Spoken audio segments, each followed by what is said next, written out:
In a time of profound social and cultural change, an entire generation of young Americans stood united in their desire for more powerful cars, fueling the greatest horsepower war in automotive history.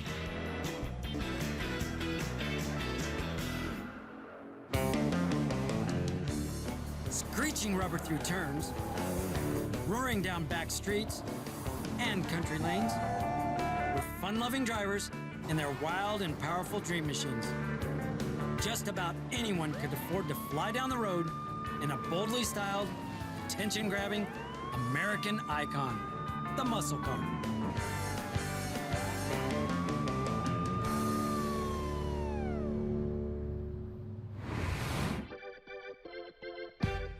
Hello, I'm Chip Foose, coming to you from Vic's Garage at the historic headquarters of Edelbrock in Torrance, California. In 1971, Chrysler found itself virtually alone in the muscle car world. GM had already begun the process of detuning their prestige models, and super high-performance Ford pony cars were already a thing of the past. But instead of fading back with the rest of the pack, Chrysler put the pedal to the metal and produced some of their more impressive and desirable models of the muscle car era. If the high-performance era was indeed about to end, Mopar was determined to end it with a bang.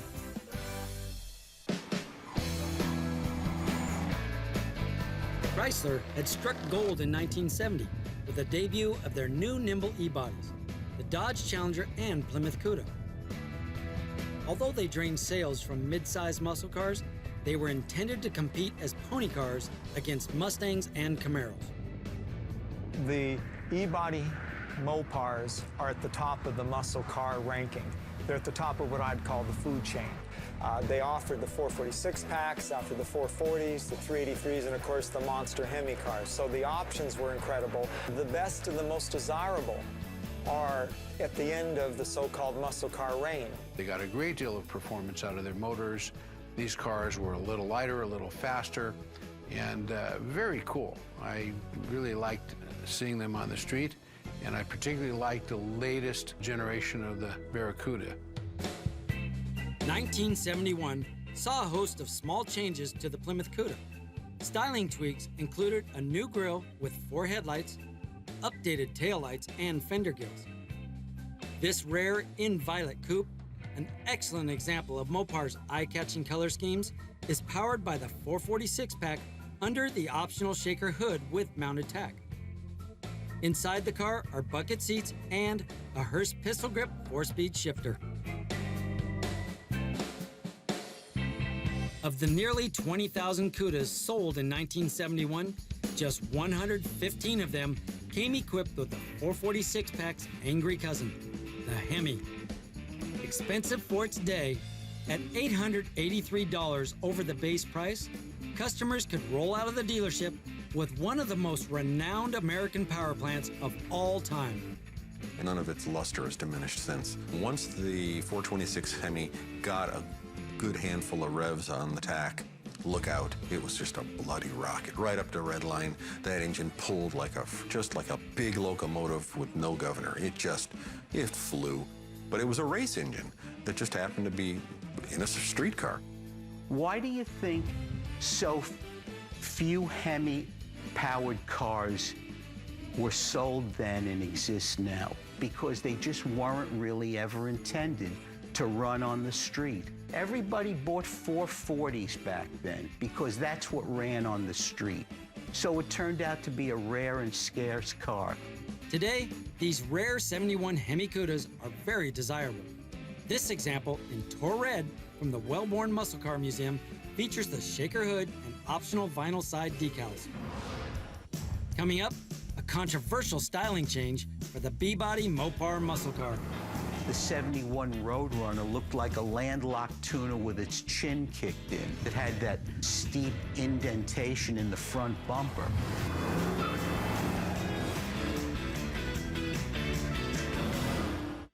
First introduced in 1968, Plymouth's stalwart Roadrunner had earned its loyal following mostly with bare-bones cars featuring powerful big block V8s, but little refinement. However, as the 60s became the 70s, Chrysler muscle cars would offer more options, and styling would reflect the wild fashion of the era more than any of its competitors. Fuel economy was now a priority, and old-school aerodynamics had limited their car's high-speed performance. The old E-body needed an update.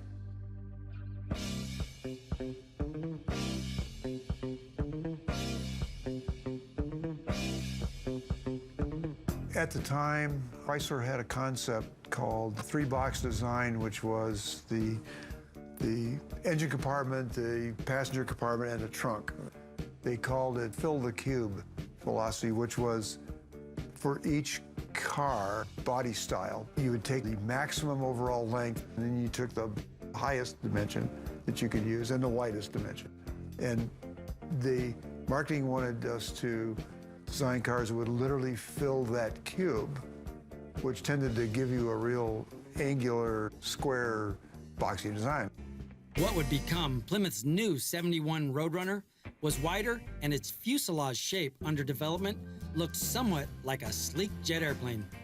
The advanced studios, we tended to work anywhere from 10 years to 15 years ahead of the production studios. I think 69 is when I did the sketch. One of the first ones that really got into production that was a organic shape or a smooth shape where the top didn't look like it was stuck onto the body and everything wasn't a box attached to another box.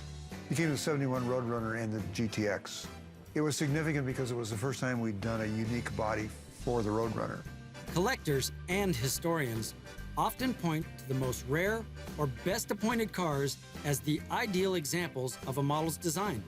This 71 Roadrunner is well optioned with a Hemi package, automatic transmission, and even a dictaphone. The exterior features black graphics, rear spoiler, and a distinctive color combination that celebrates Halloween. The build was started, according to the build sheet, October 30th. So there's no doubt in my mind when they were building that particular Roadrunner, it was to make it a Halloween type of car. It's the only documented B-body Hemi car with louvers, and of course they're orange. The interior's orange and black. The bumpers are orange. The car was literally optioned as if it was truly a pumpkin. And so I think it makes it unique, though it's extremely rare because only 55 Hemi Roadrunners were built, not counting export cars in 71. The 71 Plymouth Roadrunner could be ordered with 4 big block engines, from the base 383 up to the vaunted 425 horsepower Hemi, lurking underneath an air grabber hood intake.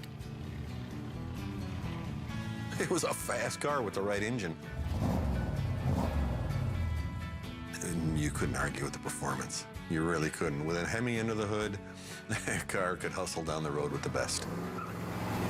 Much more slippery, curvaceous, organic, flowing, polarizing looks. You either loved it or you hated it. There really wasn't much middle ground in that regard. It had all the engineering goodies that the prior year it had.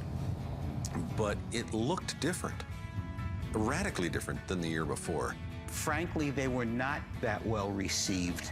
And in fact, I remember writing that the 71 Roadrunner looked like a landlocked tuna with its chin kicked in, because it had that steep indentation in the front bumper. Practically identical to the 1971 budget-minded Roadrunner was Plymouth's pricier, better appointed, and slightly more comfortable GTX. The GTX was Plymouth's original muscle car. It was before the Roadrunner, and it had all the accoutrements that you'd find in any typical Detroit muscle car. Bucket seats, beautiful upholstery, wheels and tires, special emblems, and all the image things that you would expect on a muscle car. And it was meant to directly compete against all the GM and Ford muscle cars of the era. This well-dressed GTX from the Wellborn Muscle Car Museum features a white vinyl top and chrome bumpers, along with matching dual front spoilers, air grabber hood, and rear wing all in black. It escaped the detuned fate of many muscle cars produced in '71, as it's one of only 135 GTXs built that year with a 446-pack engine option, rated at 385 horsepower and 490 foot-pounds of torque.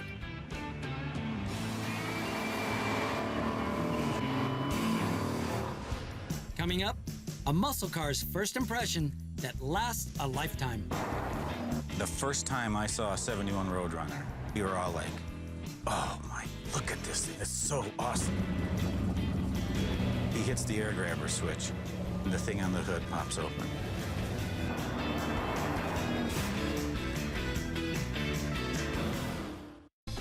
While 1971 ushered in styling changes to Plymouth's Roadrunner, the big news for Mopar race fans was the King was once again reigning supreme in NASCAR. Richard Petty was headed for the championship without the aid of an aerodynamic wing car. He would rely only on horsepower and guile while winning 21 races in the inaugural Winston Cup Series in his number 43 Petty Blue Hemi Roadrunner.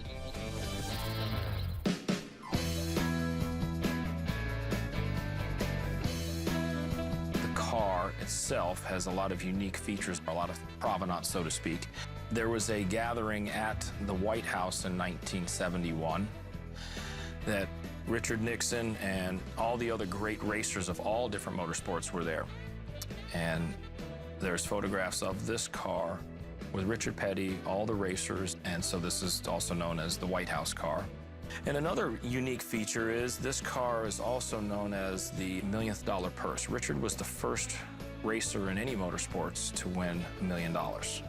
And this car did that with Richard. So it's a very, very cool car to have. Plymouth made sure that the faithful could celebrate their passion for the brand with a select few street cars decked out in Richard Petty's trademark racing colors. 71 Hemi Roadrunner, special order paint, Petty Blue, or corporate blue. It's the only known street Hemi made Petty Blue from 67 to 71. It's highly, highly optioned. Hemi, $800 option, you know, all by itself. Rally wheels, power steering, power brakes, cassette dictaphone, white vinyl top, wings, bumper guards. They just checked off virtually everything they possibly could.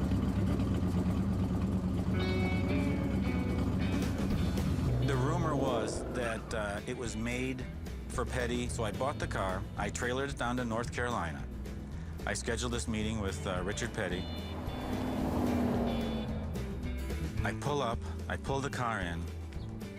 Dale Inman comes walking out, and he starts telling me about the car. Petty comes walking out, and I'm like, holy crap. Mr. Petty, Mr. Inman, in front of my car, talking, telling all the great stories of all time. I'm standing there for, 5 minutes with my mouth open. I don't remember a thing of it practically. It was absolutely incredible. Perhaps it was the fallout from escalating insurance rates or the 71 styling change. But just over 14,000 Roadrunners were sold that year, an astonishing decline for a car that just 2 years before had sold over 80,000. Still, a Roadrunner was capable of igniting the flames of passion that last a lifetime. Big body style change for 71. A lot of people aren't too keen on them, but I was 12 in 71, and it's really when the first time I saw a 71 Roadrunner, a guy in my street pulled up in a gunmetal gray car, and we were all like, oh my, look at this thing, it's so awesome. He goes, oh yeah? He hits the air grabber switch, and the thing on the hood pops open. The rest of my life had just been dealt out for me with the flick of it, with that switch. It's my favorite car. And going down the road, you feel like the king, man. Still ahead, Dodge unveils the third generation of its most iconic muscle car. They were really having a good time over there. It was a big car to begin with, and to get all that much horsepower in it was just a beautiful car.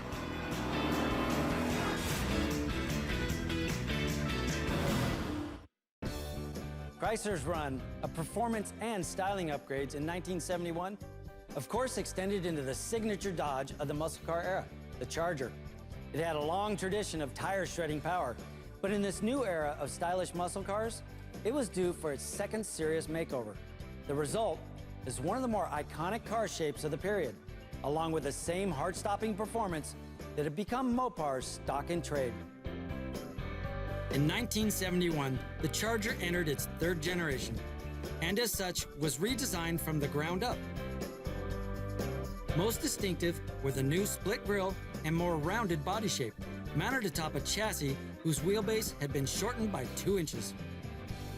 They were really having a good time over there. The Charger was just probably the ideal Mopar. It was a big car to begin with, and to get all that much horsepower in it, and the later Chargers just were, design-wise, they just carried through from one end to the other. It was just a beautiful car. 71, all the Chrysler Corporation body styles went into a new styling language. The muscle cars that Chrysler was producing, cars like the Roadrunner, the GTX, Dodge Charger, the whole line of muscle cars, naturally had to change over to the new styling language because there was certainly not enough money to produce specific separate body styles for the performance models only.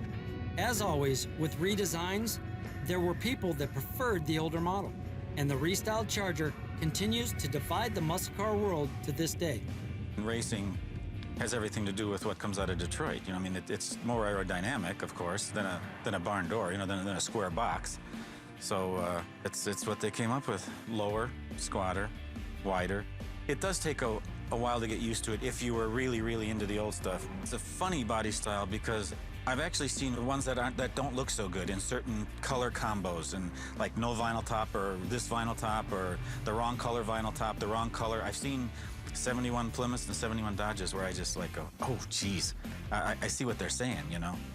And then, of course, you see other ones and you're like, oh, my God, look at that. It's incredible. One such incredible car is this 71 Charger from the Wellborn Muscle Car Museum. Though it lacks the high-impact color of other early 70s Mopars, the understated gunmetal metallic paint scheme underplays the power of its 446-pack, the 3 2-barrel carburetor engine option first introduced mid-year in 1969.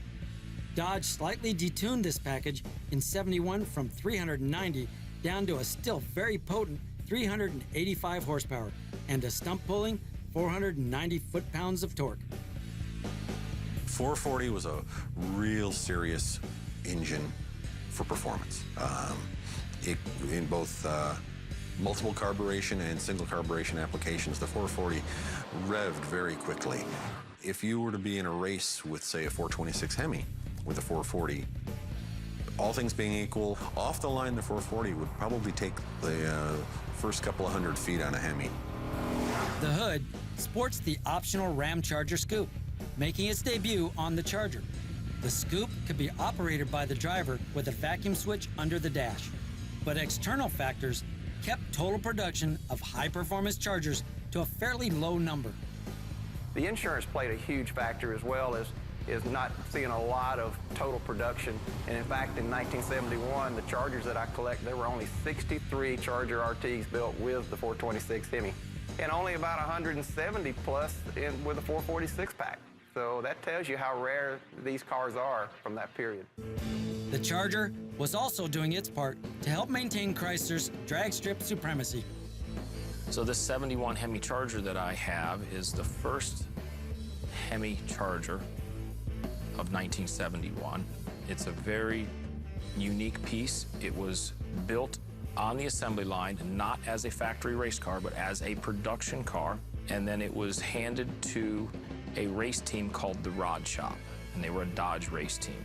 And this particular car is the only Chrysler-built Hemi car that the Rod Shop ever had, and it was preserved very well over history. It has 76.2 miles on it, and is 60% original paint, and it stands up next to my restored cars like it belongs there.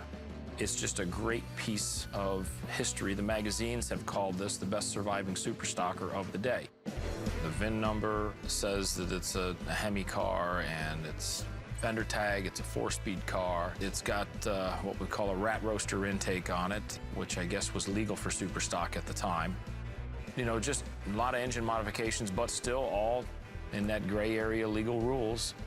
And even the transmission, it has duct tape hanging from the transmission rods, the shifter rods with the rod lengths on them. I found the build sheet underneath the seat as well.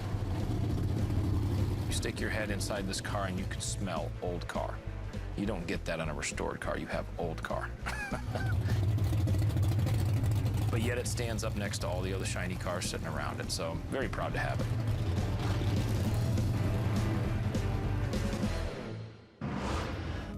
The 1971 Charger, along with its Mopar stablemates, is an enduring example of the muscle car era at its peak. But sadly, just as GM and Ford had changed direction, so too would Chrysler. Many of the elements that exemplified Chrysler muscle cars would have their swan song in 1971. And when the calendar flipped, high-impact colors, the 446 pack, and even the famed Hemi had been put out to pasture. From Vic's Garage at the historic headquarters of Edelbrock in Torrance, California, I'm Chip Foose, and we'll see you next time on American Icon, the Muscle. In a time of profound social and cultural change, an entire generation of young Americans stood united in their desire for more powerful cars, fueling the greatest horsepower war in automotive history.